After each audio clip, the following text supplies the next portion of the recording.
Fala ni sawa.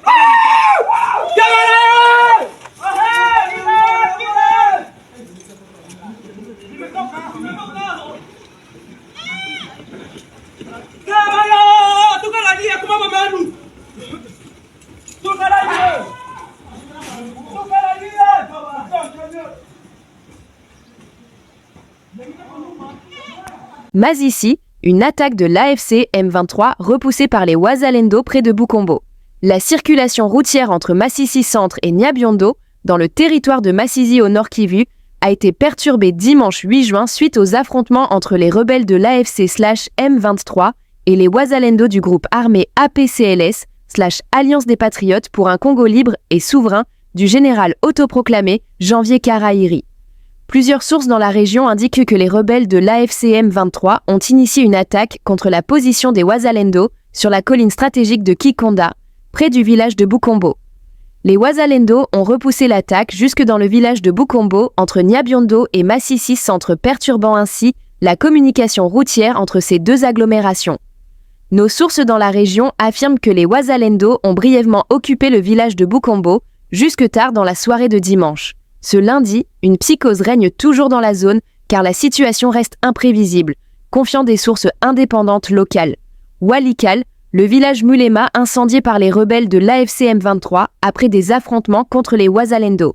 Des affrontements ont éclaté ce dimanche 9 juin entre les rebelles de l'AFC M23 et les Wazalendo au village Mulema, dans le groupement Kisimba, territoire de Walikal, au Nord Kivu. Selon des sources dans la zone, les rebelles de l'AFC M23 venus de Kalonge ont attaqué la position des Wazalendo à Mulema avant de prendre son entier contrôle à l'issue des violents combats. Après le retrait des Wazalendo, les rebelles ont incendié le village avant de s'y retirer eux aussi. Pour l'instant, le village réduit en cendres est resté vide, abandonné par les belligérants, la population s'étant déplacée bien avant pour se réfugier en brousse. La situation sécuritaire du groupement Kisimba est actuellement instable suite à l'activisme des rebelles de l'AFC M23 depuis plus de 4 mois maintenant, occasionnant des déplacements massifs de la population. Une grande partie se trouve dans la forêt et une autre s'est rendue dans d'autres localités jugées sécurisées où elle vit sans assistance. Lubumbashi, 2 militaires et un policier parmi les présumés criminels présentés par la police. Au total, 13 présumés criminels dont 2 militaires des forces armées de la République démocratique du Congo et un policier ont été arrêtés par les services des renseignements de la police nationale congolaise dans le Haut-Katanga et présentés lors de la mini-parade tenue par le commissaire divisionnaire Blaise Kilimbalimba au commissariat provincial à Lubumbashi ce lundi 9 juin 2025.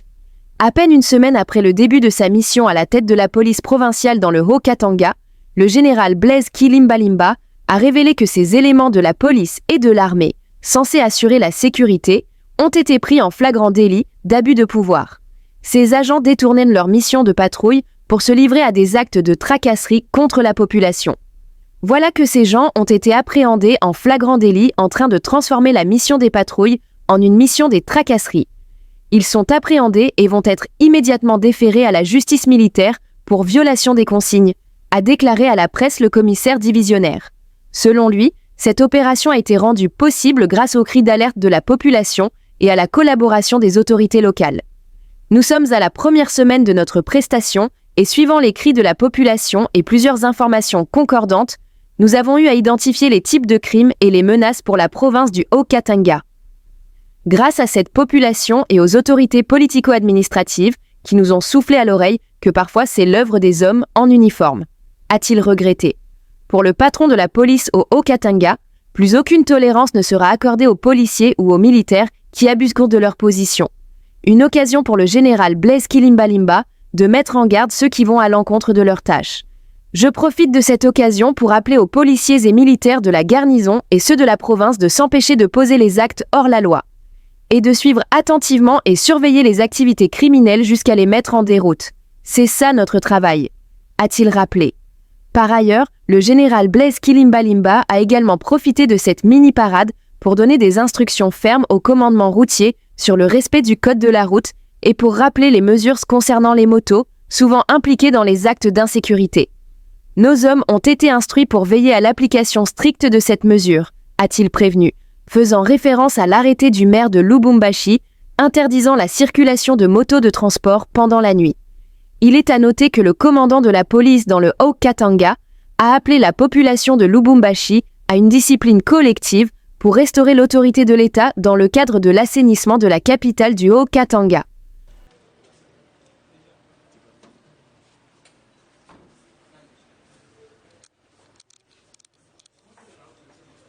Mesdames et messieurs, nous venons d'avoir réunion avec les hauts responsables des poursuites et des jugements à la suite des instructions de son Excellence, Monsieur le Président de la République, chef de l'État, magistrat suprême, issu de la 46e réunion du Conseil des ministres du vendredi 6 juin 2025 concernant la résurgence des braquages et des vols à main armée dans la ville-province de Kinshasa.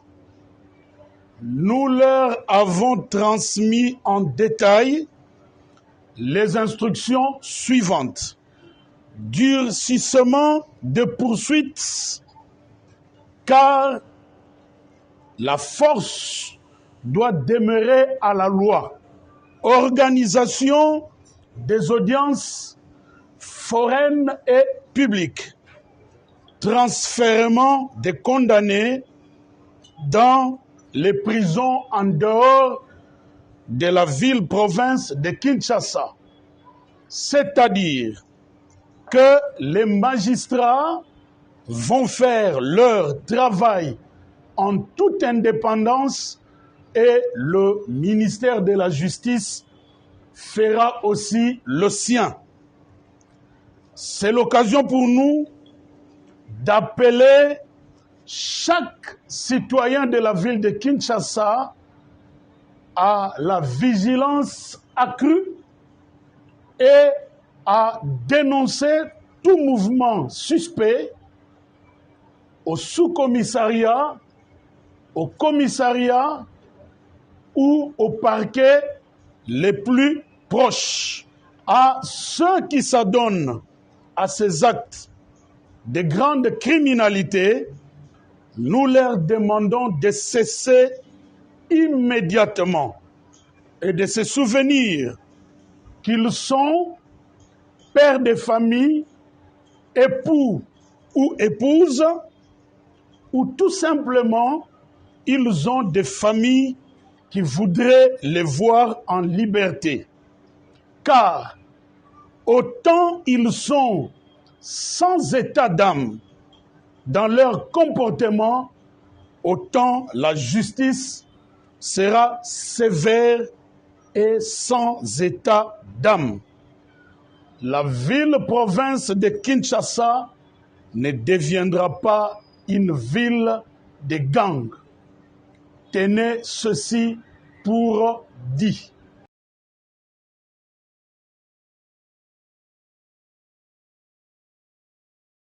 Kolwezi, arrivée de Félix Tshisekedi pour la conférence des gouverneurs. Le président de la République, Félix Tshisekedi, est arrivé ce lundi après-midi à Kolwezi, chef-lieu de la province du Lualaba, où il va présider la 12e conférence des gouverneurs des provinces.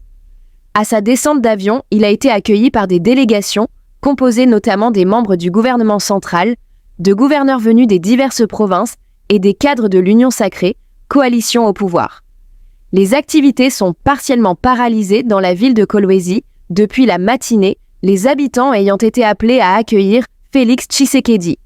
Plusieurs marchés ont été fermés, les activités commerciales suspendues et de nombreux magasins situés le long de la route nationale numéro 39 ont baissé leurs rideaux. La circulation a été fortement perturbée. La RN 39, principal axe menant vers le centre-ville, a été envahie par une marée humaine de militants venus de divers partis politiques alliés, brandissant des pancartes, drapeaux et banderoles à l'effigie du président de la République.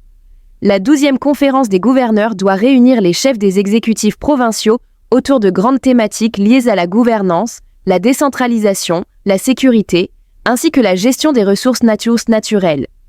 Le chef de l'État devrait également tenir des rencontres bilatérales avec certains gouverneurs et participer à des séances de travail sur les politiques de développement local. Cette visite intervient dans un contexte de fortes attentes sociales et économiques.